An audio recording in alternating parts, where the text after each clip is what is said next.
Olá, seja bem-vindo aqui mais uma vez ao nosso canal THI, Teologia Itinerante. Uma teologia onde a Bíblia explica a própria Bíblia. Esta é a parte 2 de Gênesis capítulo 1. Se você não assistiu a aula 1, parte 1, pare o vídeo agora, acesse a aula 1, assista aquela aula e volte para a parte 2. Nesse vídeo nós vamos retomar o conceito da aula 1 e vamos entender que nós terminamos com essa concepção de mundo que nós temos hoje. Porém, essa é a visão atual, a visão moderna.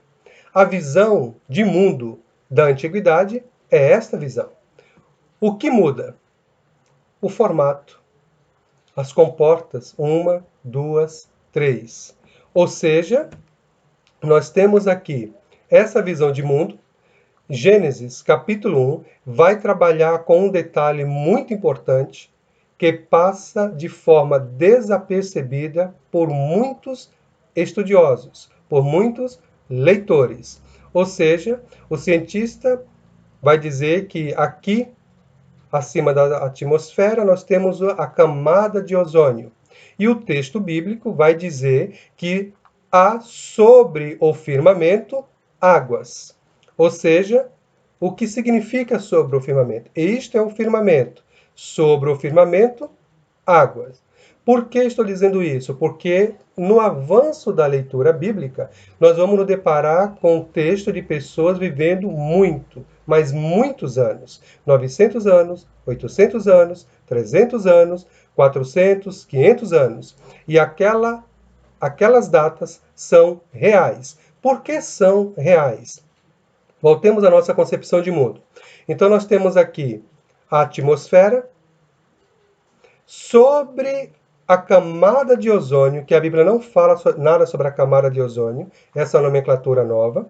Sobre a camada de ozônio havia uma quantidade de água. A água servia de espelho, ou seja, o raio solar, nós estamos falando da criação original, antes do dilúvio. Então, os raios solares vinham em direção à Terra e passava por essa camada de água. Onde está escrita essa camada de água? Onde aparece? No texto bíblico, nós vamos avançar a leitura e vai dizer assim, que Deus colocou sobre o firmamento água. Então havia água sobre toda a terra e água sobre o firmamento, onde depois Deus vai fazer separação entre águas e águas. Então o raio solar passava, vinha em direção à terra e era filtrado por essa camada de água. Logo em seguida, após passar por essa camada de água, havia na verdade, a camada de ozônio. Então, os raios solares, eles eram duplamente filtrados antes de chegar aqui em nosso ambiente. Vamos ver aqui como eles falaram. Eles registravam essa ideia. Então, o raio solar daqui vinha em direção à Terra, encontrava, a primeira coisa aqui que ele encontrava era uma camada de água. A água servia de espelho. Então os raios solares batia aqui, vinha em direção à Terra, refletia sobre essa camada de água, e aquele raio solar que conseguia passar era filtrado aqui pela camada de ozônio. O raio solar, após a segunda filtragem, ele passava e vinha aqui para o nosso ambiente, para a nossa atmosfera. E era essa dupla filtragem que permitia que as pessoas vivessem 900, 800, 1000 anos, 300 anos, 400 anos. Se você ainda não percebeu isso, sugiro que você faça uma nova leitura da Bíblia. E essa nova leitura pega todo esse conceito que falaram para você, de forma simbólica, tira isso como se fosse um capacete, essas informações que você tem sobre Gênesis, sobre Bíblia, sobre Deus, sobre Jesus, coloca do lado da Bíblia. E leia a Bíblia do jeito que está. Lembre-se, sempre em 3 versões. De preferência, uma que você vai chamar de sua, João Ferreira de Almeida, não importa a versão. A outra, que seja de forma bem diferente mesmo, como uma NVI, uma Bíblia de Jerusalém, uma TEB. Tem que ser 3 versões mesmo assim, distintas. Porque se você ficar sempre com João Ferreira de Almeida, é bom, mas você vai ficar quase viciado, porque ele vai trazer sinônimos daquela palavra. Fez a leitura bíblica conforme Deus a deu, pega aquelas informações que você acabou, entre aspas, tirando da sua cachola, coloca novamente na sua memória e agora você faz uma análise. Tudo isso que eu aprendi e isso que eu li, tem fundamento?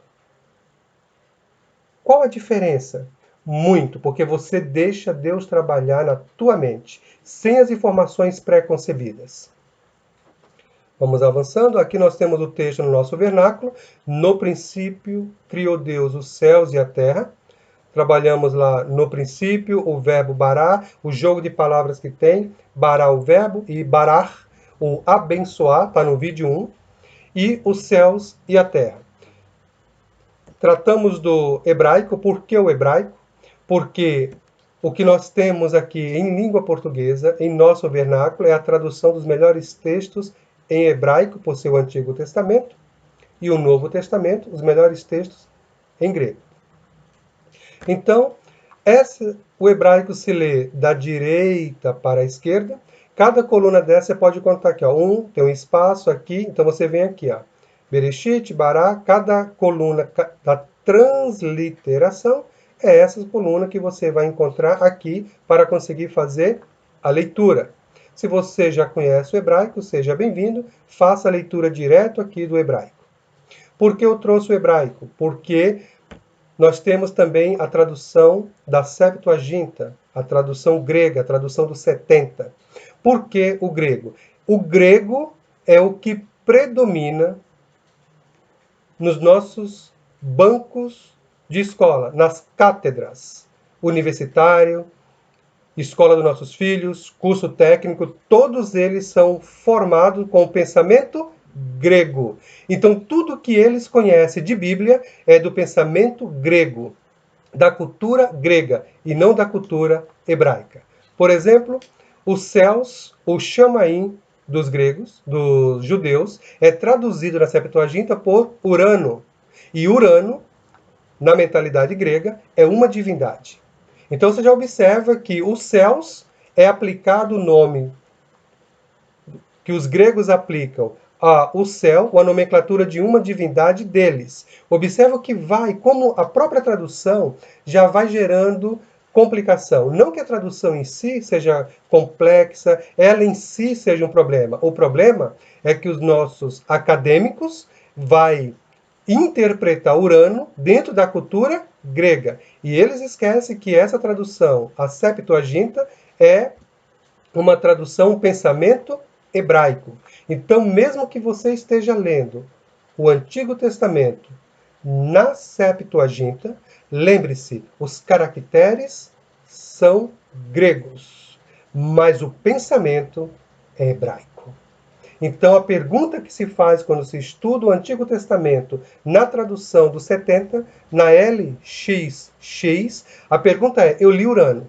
Como Urano aparece no hebraico? O que significa Urano? O que é Theos? É Elohim. O que é Elohim para os judeus? É sempre isso, sempre você volta às origens. Olha, mas eu estou iniciando agora, eu não sei fazer isso, o que é preciso? Nós temos aqui também no canal um vídeo intitulado Bibliografia Básica para uma melhor compreensão do livro de Gênesis e do Antigo Testamento como um todo. Pause o vídeo ou ao final dessa aula você vai procurar esse vídeo sobre bibliografia básica, faça as anotações e dê prioridade para a leitura de um daqueles livros. E nós temos o latim. O latim vai gerar um outro problema, que é o famoso ex nihilo, ou seja, a criação do nada, que tratamos no vídeo 1, parte 1. Chamaim, céus.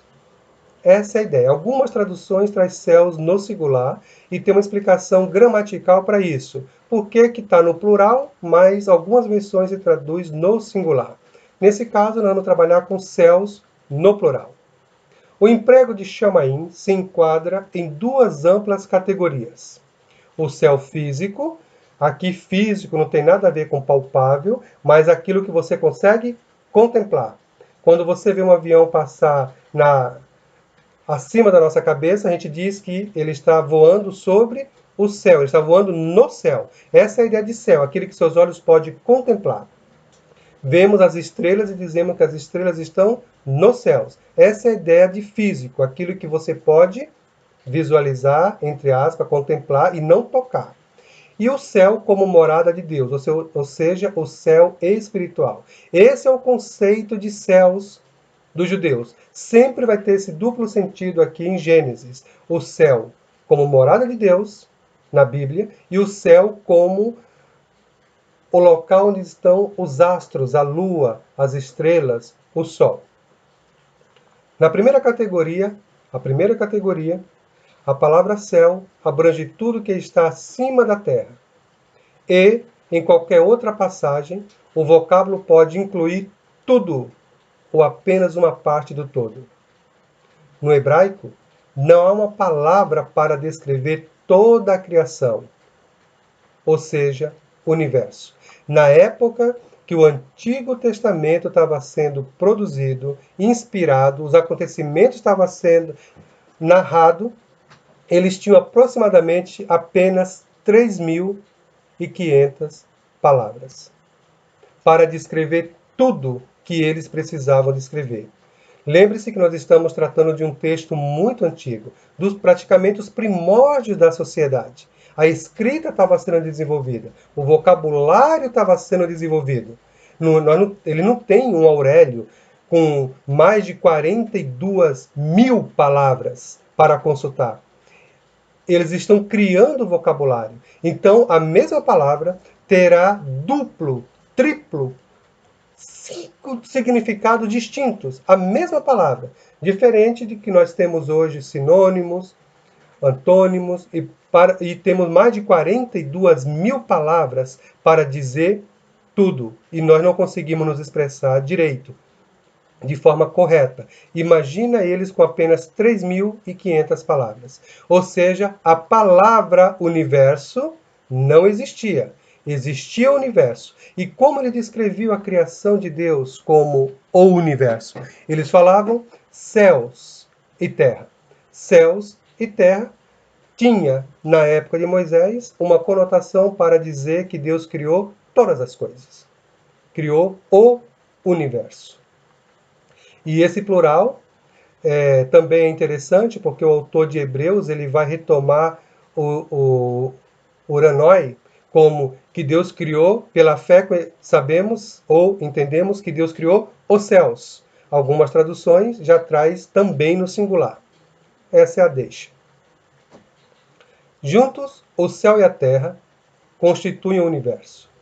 Ele, o céu, ele dá chuva, ou seja, a chuva vem do céu. A neve, geada, fogo, orvalho e trovões. E aqui, para cada tema desse, chuva, neve, nós temos o versículo bíblico que vai narrar isso. Que Deus veio a chuva do céu, Deus abriu as torrentes do céu, as janelas do céu.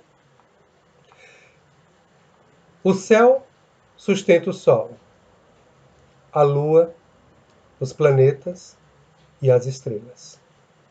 Zacarias 2,6 fala dos 4 ventos do céu.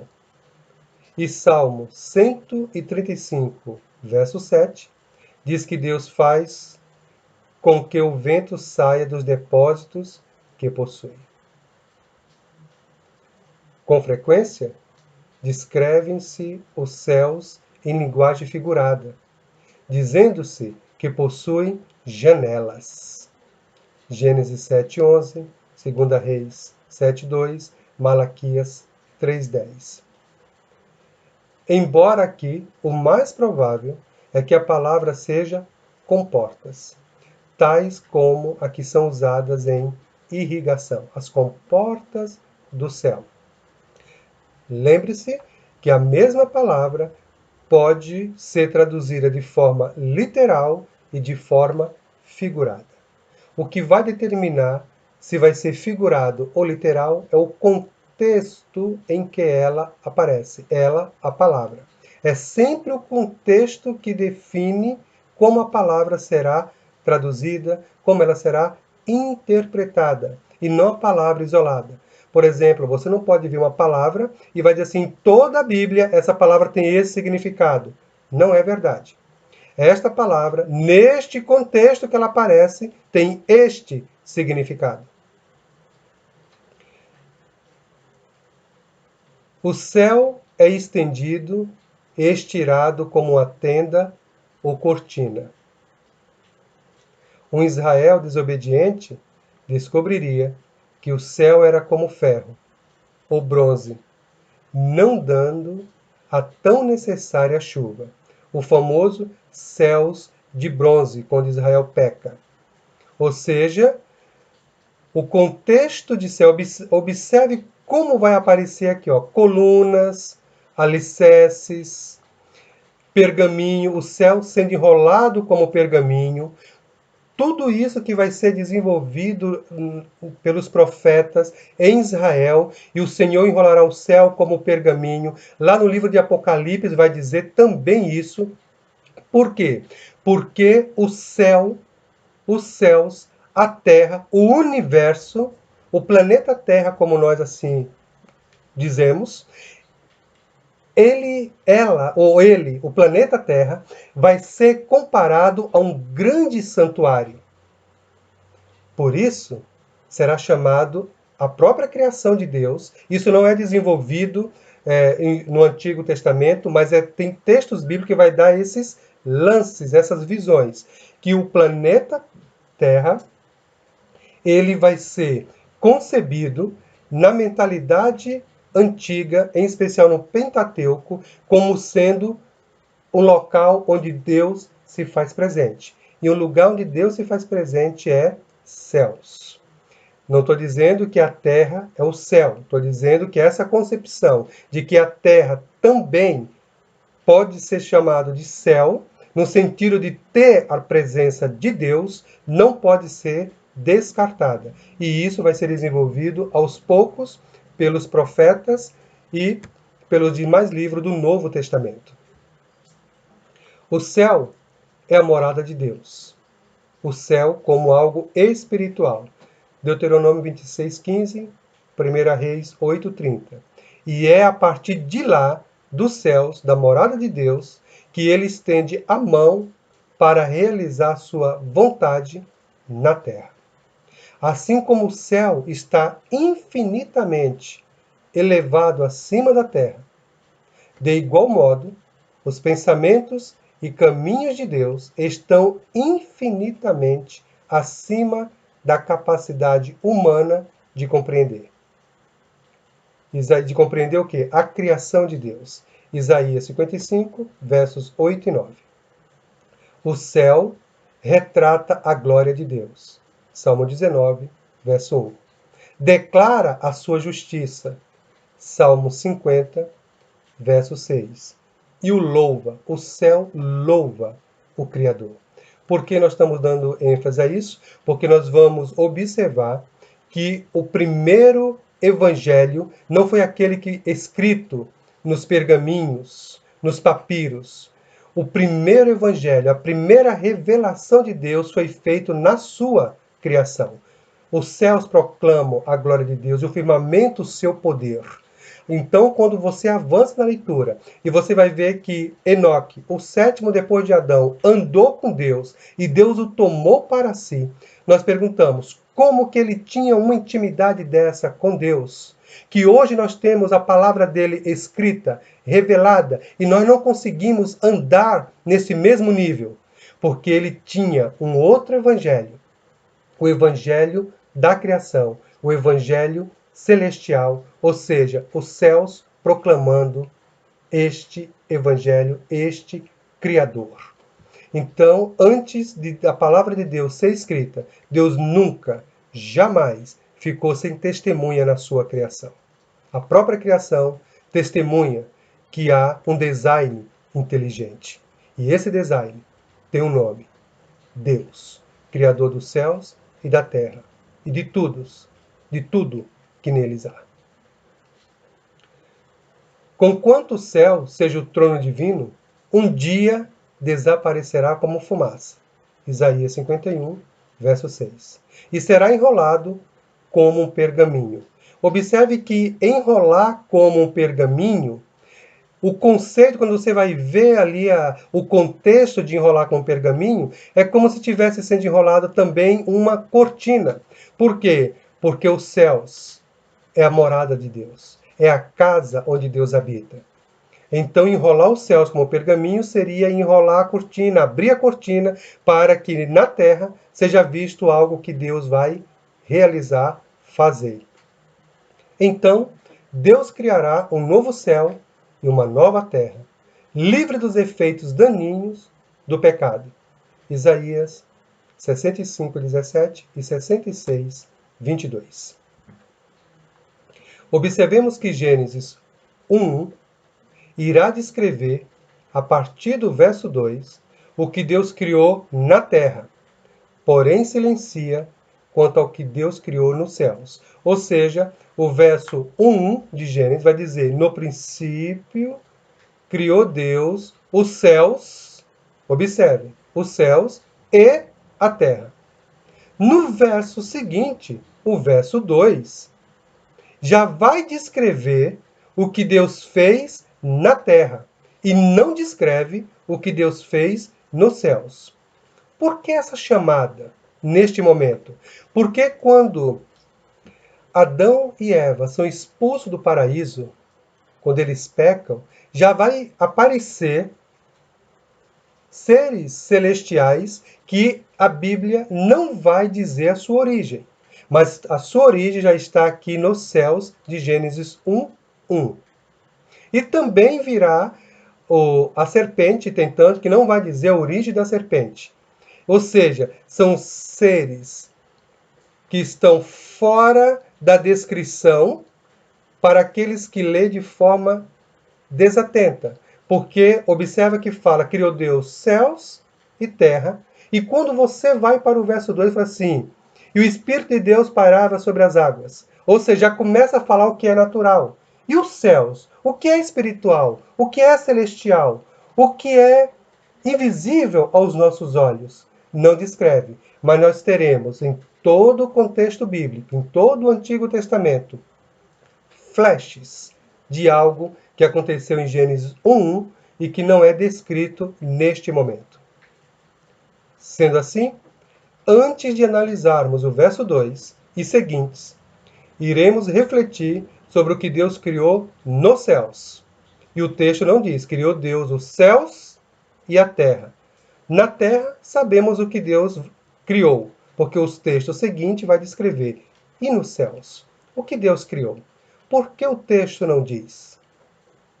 Ou seja, como a nossa aula não é uma aula de angelologia, nós não iremos tratar se foi feito, se esses seres, anjos, arcanjos, querubins e serafins que a Bíblia registra, se foi feito neste momento, se foi feito antes, se foi feito durante os primeiros dias de Gênesis, mas quando tivermos na parte de angelologia, então veremos os textos bíblicos que dá respaldo para afirmarmos quando eles foram criados. Introdução e análise de Gênesis 1, parte 2. Anjo. No princípio criou Deus os céus e a terra. Ou seja, o que Deus criou nos céus? Anjo. E o que isso significa? Que Deus criou anjo no céu. Então significa que há um mundo paralelo? Um mundo simultâneo ao nosso? O nosso material e os seres espirituais? Existe esse mundo paralelo? Tudo o que acontece aqui, paralelamente, está acontecendo no mundo espiritual, nós não estamos vendo? O que acontece aqui no mundo material é um reflexo do que acontece no mundo espiritual? Nós somos constantemente influenciados por seres espirituais, seja eles anjos ou demônios? Anjo, a palavra anjo, a palavra, significa mensageiro. Em Ageu 1,13, a palavra aparece como mensagem. O nome Malaquias literalmente significa meu mensageiro. Vide Zacarias 6, de 4 a 5. A palavra Malak ou Malak denota alguém enviado a grande distância por outro indivíduo. Vide isso em Gênesis 32, verso 3. Ou por comunidade, por outro indivíduo ou por comunidade. Números 21, 21. Para comunicar uma mensagem. Com frequência, vários mensageiros são enviados. E caiu Acasias pelas grades de um quarto alto que tinha em Samaria, e adoeceu. E enviou Malaque, mensageiros, e disse-lhes: Ide e perguntai a Baal-Zebube, Deus de Ecrón, se sararei desta doença. 2 Reis 1, 2. Quando eu digo 2 Reis 1, 2, é segundo livro dos Reis, capítulo 1, versículo 2, ou verso 2.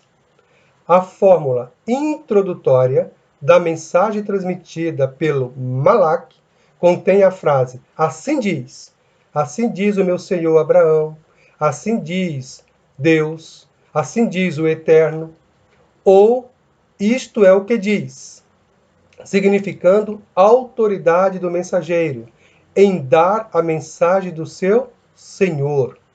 Assim diz Jefté: Israel não tomou nem a terra dos Moabitas, nem a terra dos filhos de Amon. Juízes 11, 15. Como representante de um rei, o Malak pode ter executado a função de diplomata. Em 1 Reis 20, verso 1 e seguintes, lemos que Ben-Hadad enviou mensageiros com as condições de rendição, e enviou à cidade mensageiros, a Acabe, rei de Israel. E disse-lhe: assim diz Ben-Hadad. 1 Reis 20, versos 2 e 3. Estas passagens confirmam o lugar importante de Malak. Honrar o mensageiro, ou seja, o anjo, significa honrar o remetente.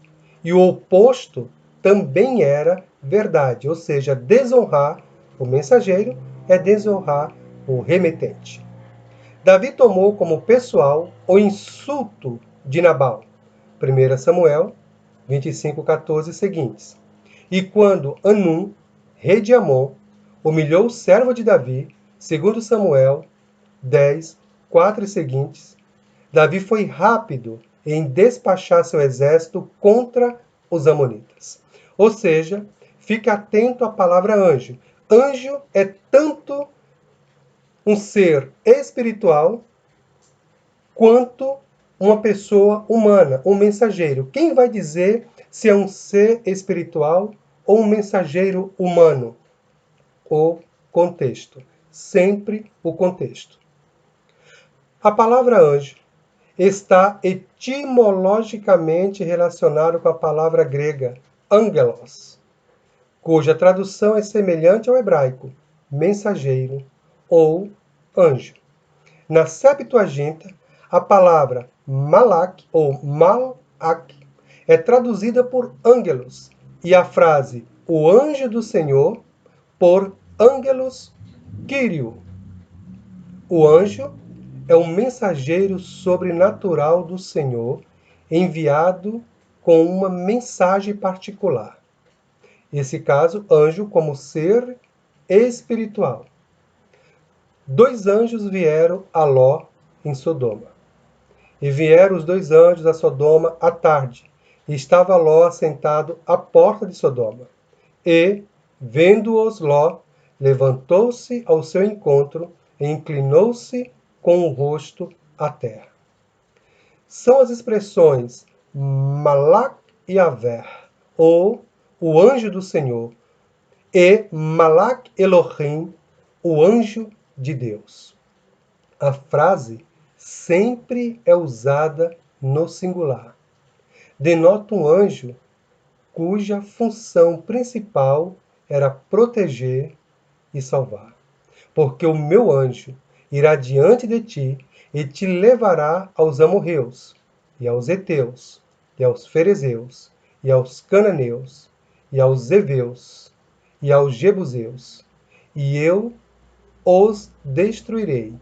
Êxodo 23, 23. Ele também podia trazer destruição. E, levantando Davi os seus olhos, viu o anjo do Senhor, que estava entre a terra e o céu, com a espada desembainhada na sua mão, estendida contra Jerusalém. Então, Davi e os anciãos, cobertos de pano de saco, se prostraram sobre os seus rostos. 1 Crônicas 21, 16. Então, muito cuidado com a palavra anjo, para não confundir pessoas com seres espirituais.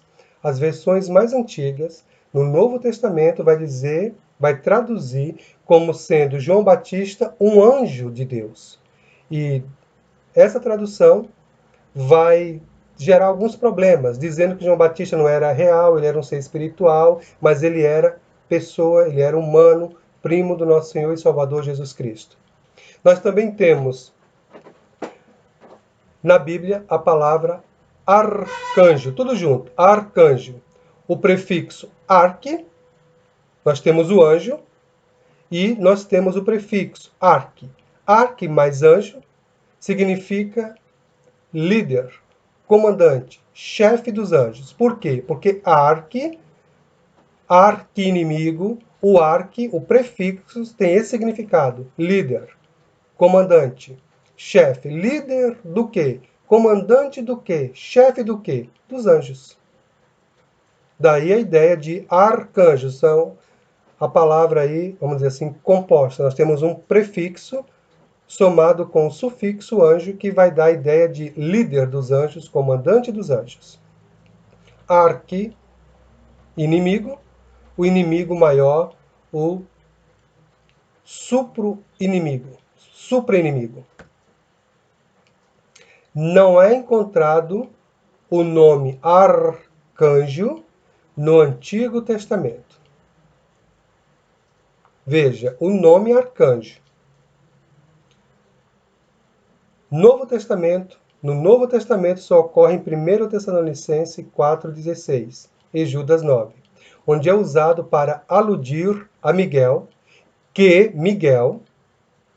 aparece aqui em Tessalonicenses e Judas, que em Daniel, Antigo Testamento, esses aqui são no Novo Testamento, é chamado de um dos primeiros príncipes, mas ainda não foi desenvolvida o sufixo arque, o prefixo arque. Isso vai ser desenvolvido posteriormente, mas o arque vai aparecer lá na antiguidade como um dos primeiros príncipes. E o grande príncipe, a Septuaginta traduziu como o grande anjo. Aparece onde um dos primeiros príncipes, Daniel 10:13, Daniel 10:21, 12:1, e também você pode comparar com Apocalipse 12, verso 7. Se há outros seres deste elevado grau nos exércitos divinos, a Escritura não nos diz, ela não registra. Não quer dizer que não tem. No silêncio, nós vamos afirmar apenas o que ela traz, a palavra revelada. Embora a descrição dos primeiros príncipes sugira que haja outros. Veja também aqui Romanos 8:38, Efésios, onde a palavra traduzida por principados é arque, o prefixo em arcanjo. Então, nesses textos, foi traduzido por principado quando aparece o prefixo arque. Então, podemos deduzir que há outros, além do que nós vimos aqui no tópico anterior. Temos também querubins, uma figura muito interessante, porque essa figura, essas imagens celestiais, ela é descrita de diversas formas. Essa imagem do querubim é o que aparece no propiciatório da Arca da Aliança. Querubim vai aparecer aqui em Êxodo 15, 16 a 22. E também no livro de Ezequiel vai aparecer querubins com esta imagem, como se fosse um querubim com 4 rostos diferentes. Vai aparecer assim: cada um dos 4 querubins tinha 4 rostos. Um rosto era o de um boi, o segundo de um homem, o terceiro de um leão e o quarto de uma águia. Ezequiel 10, 14. Observe a NVI nesse texto. Observe a mudança que vai ter. Eu vou dizer a NVI, mas você pode consultar outras versões que não vai trazer como rosto de um boi. Mas dá uma olhada na NVI. Só te provocar, não vou dizer o que está escrito lá. E depois você reflete um pouco. A primeira referência ao querubim encontra-se em Gênesis 3, 24. Lembra que Deus criou céus e terra? Já vai aparecendo seres celestiais que não é descrito em lugar nenhum de Gênesis. E ele já aparece como se fosse muito comum, muito conhecido daquele povo da antiguidade.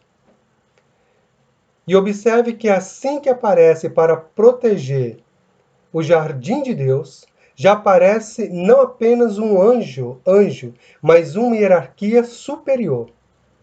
A primeira referência ao querubim encontra-se em Gênesis 3, 24. O sentido dessa palavra, no hebraico, ou seja, querubim, é incerta. Todavia, está em foco a ideia de intercessor. São uma classe de seres angelicais. No tabernáculo e no templo, esses seres eram representados por 2 figuras de ouro, com 2 asas.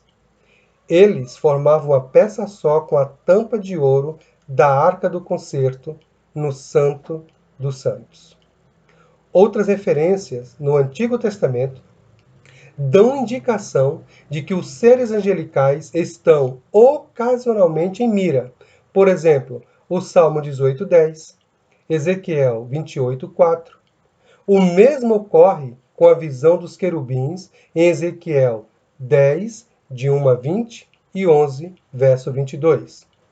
No Novo Testamento, a palavra é encontrada em Hebreus 9:5, onde a referência é a Arca do Tabernáculo, e sugere-se o pensamento daqueles que ministram para a manifestação da glória de Deus.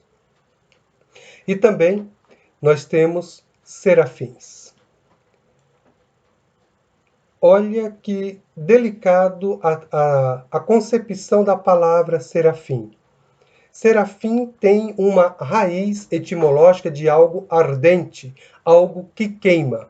Por essa etimologia, essa concepção de algo ardente ou algo que queima, foi concebido por algumas pessoas que serafins são como serpentes.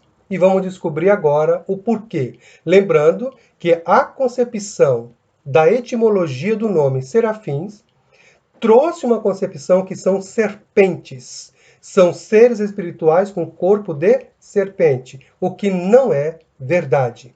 Alguém com a mente muito fértil, que não quis se dar o trabalho de estudar o texto e o contexto, pegou a primeira concepção que veio em sua mente sobre serafim e deduziu isso e propagou isso em diversos livros, não teológico, mas histórico.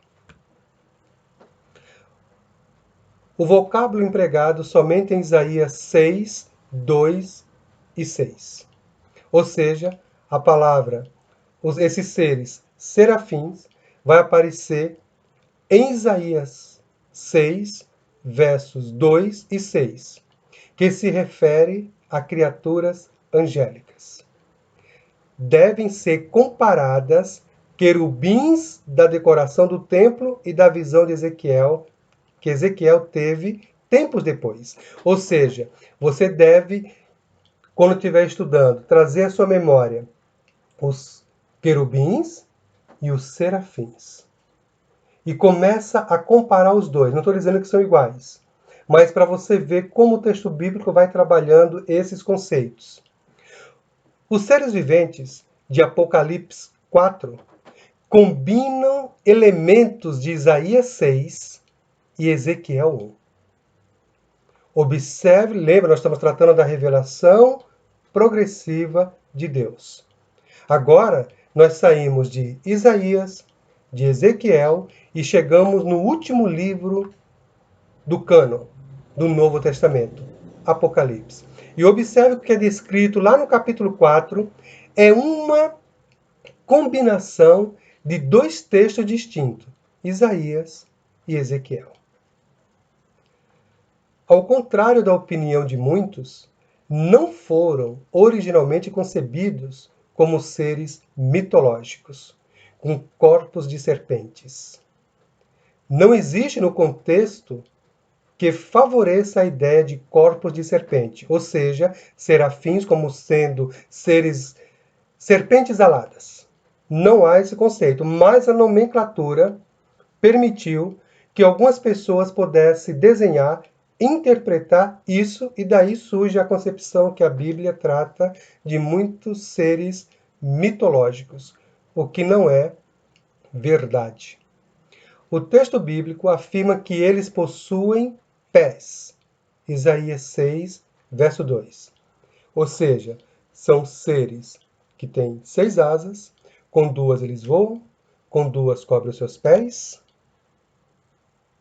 e com 2 eles cobrem os seus olhos.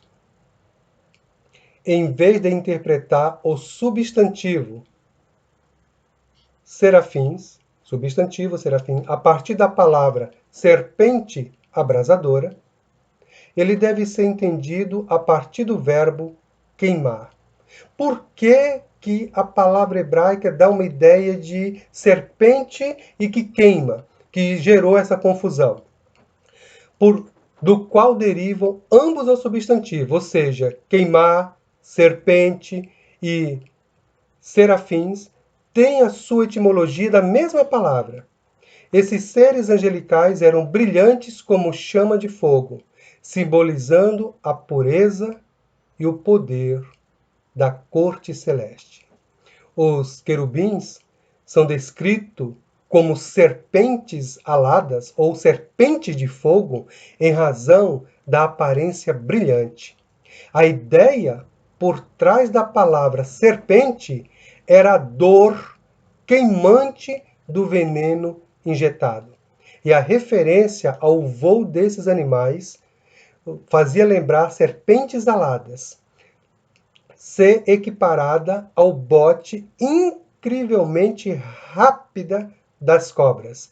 Ou seja, assim como quando uma serpente pica o indivíduo e o seu veneno, quando cai na corrente sanguínea, queima, a sensação de queimor, de queimar, essa é a ideia de ser comparado a palavra serafim com queimar de um veneno de uma serpente ou de uma serpente abrasadora. Observemos que em Gênesis 1:1, Deus criou céus, nos céus anjos, arcanjos, querubins e serafins. E na terra é o objeto do nosso estudo, que será o nosso próximo encontro. Observe aqui esse Gênesis 1:1, depois vocês devem ir para João, capítulo 3, versos 11 e 12. O que tem a ver? Jesus está explicando em João 3, Gênesis 1? Não, jamais. São textos distintos. Aqui é o diálogo de Jesus com Nicodemos. Qual é a problemática? Por que eu estou vinculando esse texto? Porque aqui, no diálogo de Jesus, ele vai chegar e falar assim: eu vos falo de coisas terrenas e vocês não me entendem. Imagina se eu falasse de coisas espirituais, de coisas celestiais. Aí que vocês não compreenderiam mesmo.